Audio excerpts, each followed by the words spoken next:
성령으로 생명 안에서 왕노릇하라, 이런 말씀으로 오늘 말씀을 같이 은혜 나누겠습니다. 5장 15절부터 21절 말씀을 세 부분으로 구분해서 준비를 했습니다. 첫 번째는 5절부터 17절까지 아담의 범죄와 예수 그리스도의 은혜를 비교하는, 대조하는 그런 장면이고요. 7절부터 18절까지는 한 사람의 범죄 행동과 한 사람의 의의 행동에 대한 말씀을 이렇게 대조하고 있습니다.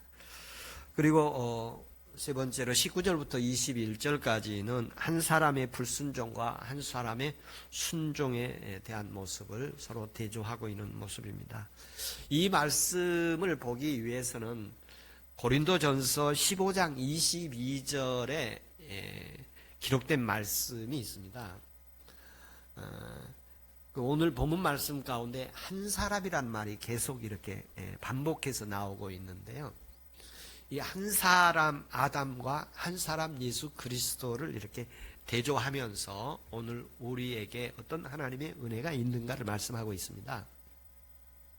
고린도전서 15장 22절에 보면 아담 안에서 모든 사람이 죽은 것 같이 그리스도 안에서 모든 사람이 삶을 얻으리라, 이런 말씀이 있습니다.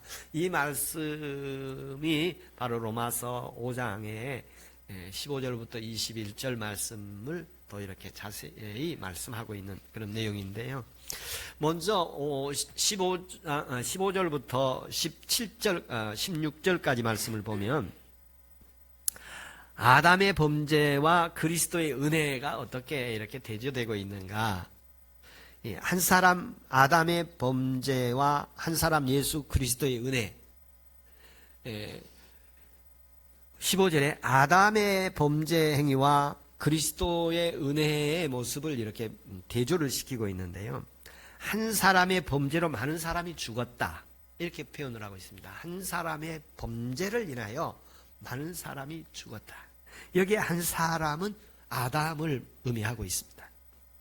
아담 안에서 모든 사람이 죽었다는 것입니다. 모든 사람이 죽어가고 있다.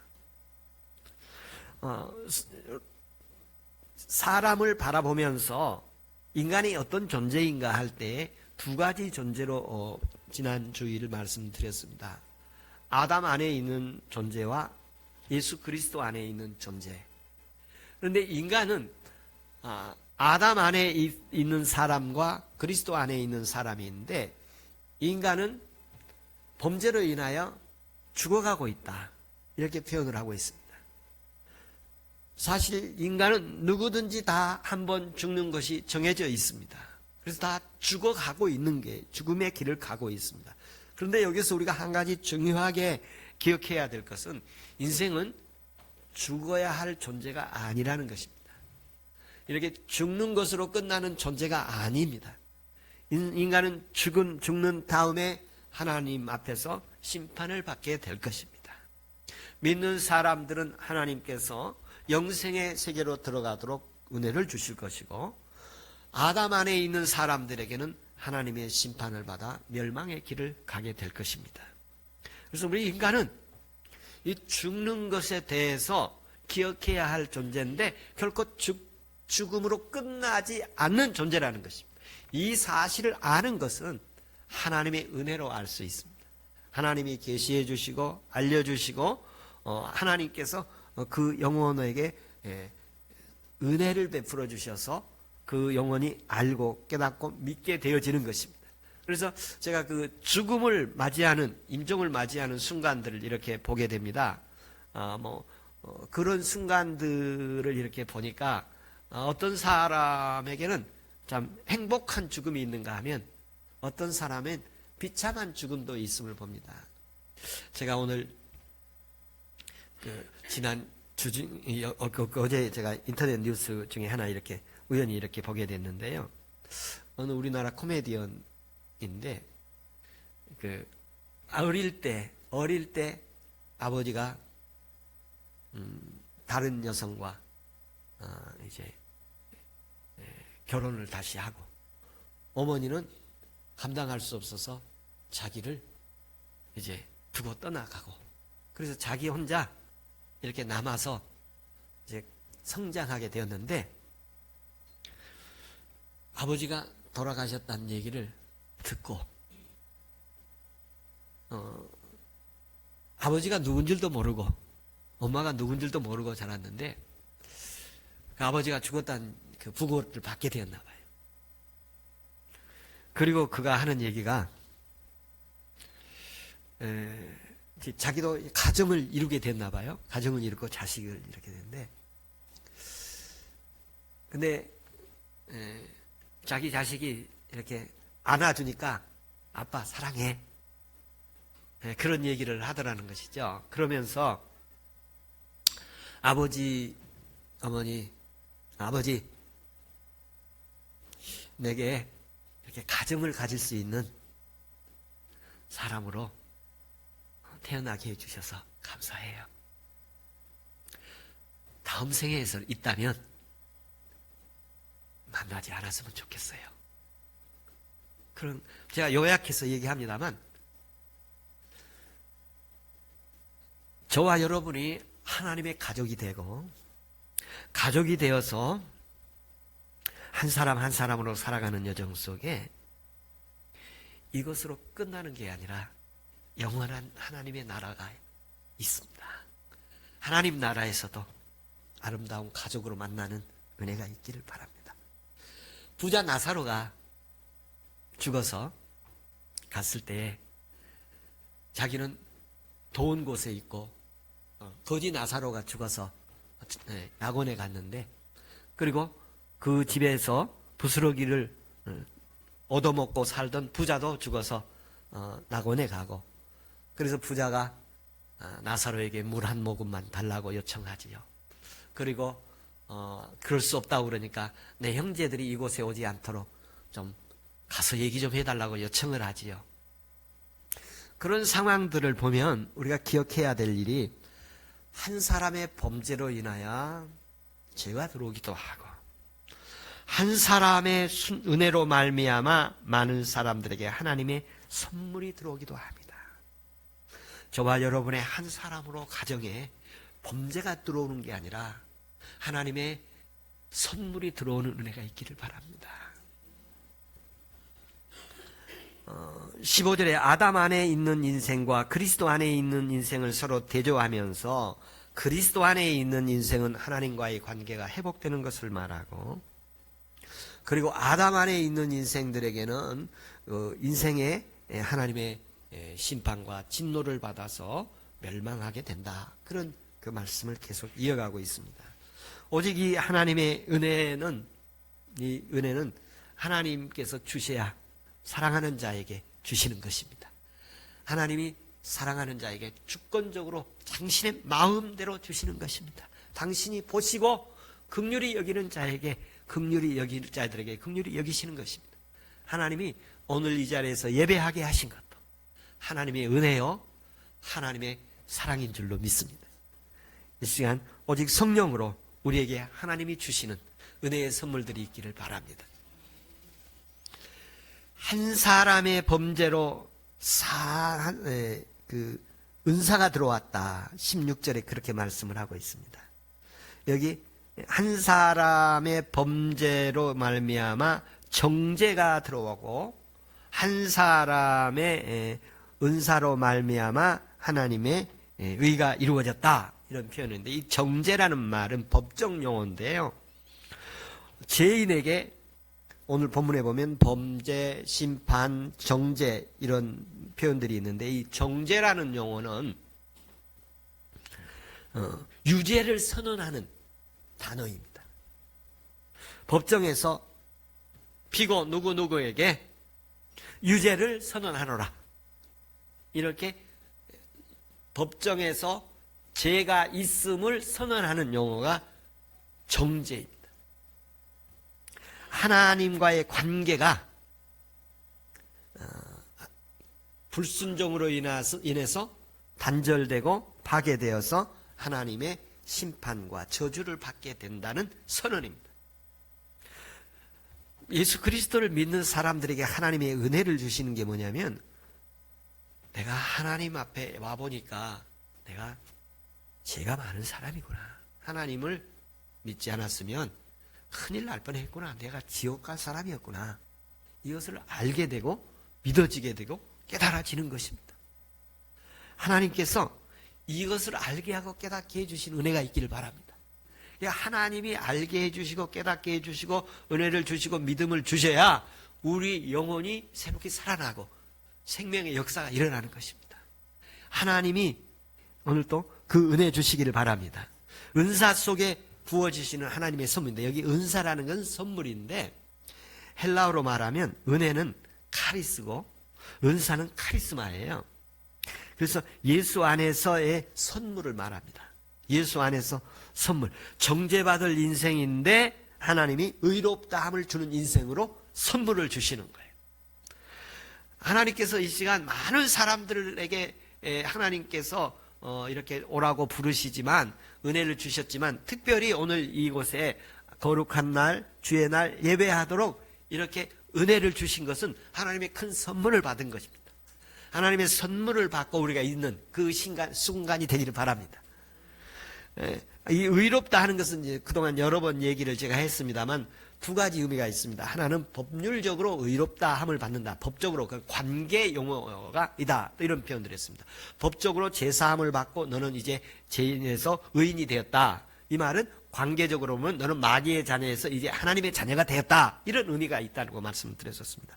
오늘 하루하루 한 주간 살아가는 동안에 하나님 앞에 제사함 받은 사람으로서, 의롭다함을 받은 사람으로서 하나님의 자녀 되어 천국의 상속자로 하루하루 살아가는 은혜가 있기를 바랍니다. 두 번째 17절부터 18절까지의 말씀은 한 사람 아담의 행동과 한 사람 예수 그리스도의 의의 행동, 범죄 행동과 의의 행동입니다. 한 사람의 범죄와 한 사람의 은혜를 대조한 것인데요. 아담과 예수 그리스도를 이렇게 대조하고 있습니다. 여기에 보면 예수 그리스도의 순종으로 생명의 왕노릇하리라. 아담의 범죄에 대해서 우리가 근데 범죄라는 말을 가지게 되면 실제로 실정법을 어겨서 수감되거나 재판장에 서거나 그런 모습도 있지만, 그거는 우리가 일반적이지는 않고 특별한 일들이겠죠. 그런 것 가운데 더 우리가 좀 영적인 깊이 들어가 보면 우리가 하나님 앞에 사망의 왕노릇하게 할 수도 있고, 생명 안에서 성령이 의가 왕노릇하게 할 수가 있는데, 이 범죄에 이르기 전 단계들이 있어요. 범죄를 이르기 하는 행동의 전 단계들이 있는데, 그 모습은 우리에게 수없이 있을 수 있어요. 어떤 우리가 거짓말을 한다든지, 거짓말을 왜 하지요? 자기가 손해보지 않으려고 하는 것이잖아요. 자기가 불리한 상황이 되지 않게 해서 거짓말을 하는 것이잖아요. 그리고 이 거짓의 결국 조상이 누구냐 하면 마귀가 거짓의 아비라고 그랬습니다. 그러니까 우리가 거짓을 할 수 있어요. 나도 모르게 그냥 거짓말을 할 수가 있어요. 제게 그 판사 앞에서 저한테 김만섭 씨 하는 모든 말은 거짓말입니다. 이렇게 얘기를 하더라고요. 그래서 판사가 뭐라고 그러냐면, 그 판단은 제가 합니다. 그 판단은 우리가 합니다. 그렇게 얘기를 하더군요. 그런데 자기가 유익을 보기 위해서 거짓말을 하는 거예요. 그리고 그러한 것들 속에 뭐가 또 있느냐면 욕심이 잉태한 즉 죄를 낳는다고 그랬어요. 욕심이 생겨서 점점점 발전해 가면 그게 죄를 짓게 되는 것입니다. 악한 것의 시발점은 어디에서 오게 되냐면 악하고 게으른 정화. 게으름도 어두운 그늘에 앉아있는 모습들입니다. 한 사람의 불순종, 이런 행동들로 인해서 의가 사라지고 빛이 사라지고 어두움이 임하는 모습들이 있습니다만, 한 사람 예수 그리스도로 인해서 너희가 왕노릇하리라.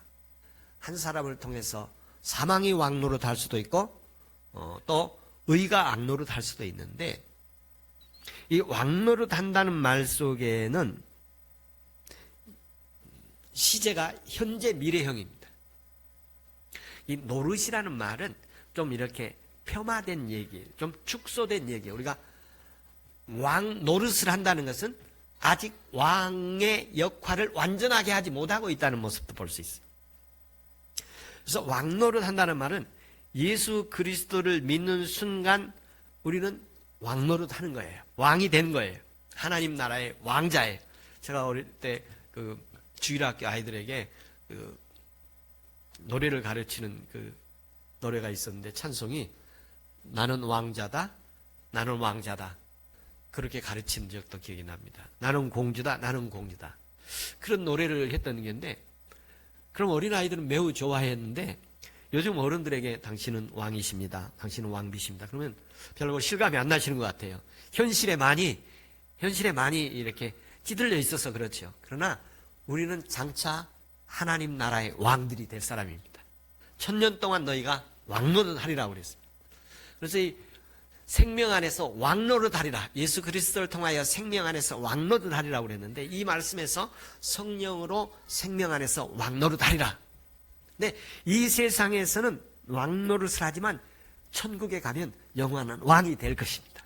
왕이라는 것은 통치, 지배, 어떤 영역을 표현하고 있습니다. 예수 안에서 어떤 통치가 이루어지느냐면 우리의 한 주간의 삶의 영역 안에서, 내 생각의 영역 아니라 우리 언어의, 우리의 행동의 영역 안에서 그리스도가 왕노릇하는 은혜가 있기를 바랍니다. 생명이 왕노릇하기를 바랍니다. 사망이 왕노릇하지 못하게 하는 은혜가 있기를 바랍니다. 사망이 왕노릇한다는 말은 이사야서 9장 2절에 보면 흑암의 그늘에 앉은, 사망의 그늘에 앉은 자들이, 거주하던 자들이, 이런 표현이 있습니다. 그러니까 흑암에 앉아있는 어두운 세력, 사망의 왕의 어떤 모습인가를 제가 이렇게 말씀 좀 드렸습니다만, 열등감이라든지 무기력이라든지 안일함이라든지 나태함이라든지 허무함이라든지 방탕함이라든지 안개와 같고 연기와 같은 더러움과 잘못과 부끄러움을 모르는 인생, 공포와 두려움에 사로잡힌 인생들, 도전하지 못하고 회피하는, 도망가는 인생. 마태복음에서는 이런 부분을 뭐라고 표현하냐면 이 무익한 종아, 무익한 사람이라고 했어요. 그리고 이를 어두운데 바깥에 내쫓으라. 생명이 왕노릇하는 은혜가 있기를 바랍니다. 한 주간 내 영혼 속에 생명이 왕노릇하게 만드는 역사가 있기를 축원합니다. 우리의 활동 영역에 생명이 왕노릇하게 되면 제사함과 의로움이 우리에게 임하게 됩니다. 치유와 회복이 일어납니다. 축복과 부요함이 우리 속에 일어납니다. 거룩함과 성결함이 우리에게 일어나고 천국과 영생이 우리에게 일어납니다. 이런 왕 예수 그리스도로 인해서 오는 우리 심령 속이 지배되는 은혜가 있기를 축원합니다. 세 번째, 한 사람의 순종과 한 사람의 불순종에 대한 모습이 19절부터 21절까지 말씀이 있습니다. 한 사람의 불순종이 있어서 많은 사람이 죄인이 되었다. 아담의 불순종으로 모든 사람이 죄인이 되었다는 것입니다. 한 사람의 순종으로 많은 사람이 의인이 되었다. 그리스도의 순종으로 모든 사람이 의롭다함을 받았다는 것입니다. 모든 죄들이 그리스도께서 의롭게 하시려고 십자가를 담당하셨고, 그분이 나를 대신해서 죽으셨고, 나를 속량하셨고, 나를 구원하셨고, 나를 살리셨다는 것입니다. 20절에 보면 죄가 어떻게 들어오는가? 하나님의 말씀을 불신하고 불순종하고 거역하고 대적함으로 죄가 들어오게 되어집니다. 전 세계적으로 지금 하나님을 대적하고 있는 시대가 되어지고 있습니다. 은혜가 어떻게 들어오는가? 은혜는 하나님이 주권적인 활동입니다. 하나님이 주실 자에게 주시는 거예요. 이 은혜로, 믿음으로 이루어지는 일들은 오직 성령께서 역사하시는 것입니다. 우리는 할 일이 뭐냐면, 하나님 제게 은혜를 주십시오. 사모하고 간절히 기도하고 주님을 바라보는 것입니다. 그러면 주님이 은혜 줄 자에게 은혜 주실 줄로 믿습니다. 21절에 보면 제가 왕노릇 하는 인생이 있고 은혜가 왕노릇하는 인생이 있다고 말씀하십니다. 죄가 왕노릇하는 사람들에게는 하나님의 진노와 심판, 정죄함, 저주받음, 멸망, 둘째 사망에 던져짐, 이런 내용들로 하나님의 심판이 있고, 은혜가 왕노릇하는 사람에게는 죽음을 이기게 하시고 새하늘과 새 땅을 주면서 천국과 영생으로 새하늘과 새 땅에 들어가게 하는 하나님의 은혜를 주십니다. 의인들에게는 하나님의 영원한 생명으로 들어가게 하고 천국으로 들어가게 하고, 하나님께서 성령 안에서 오늘도 성령으로 생명 안에서 왕노릇 되어지는 은혜가 한 주간 임하기를 축원합니다. 둘 중에 하나입니다. 중간은 없습니다. 은혜가 왕노릇하게 하시고 생명이 왕노릇하게 하시고 진리가 우리 가운데 왕노릇하게 하시고 그리스도가 우리 가운데 왕노릇하게 하는 역사가 있기를 축원합니다. 하나님께서 한 주간 내 안에서 그리스도가 왕노릇하고 생명이 왕노릇하고 은혜가 왕노릇하고 평화가 왕노릇하고 사망을 따라가는 일이 없기를 축원합니다. 기도하겠습니다.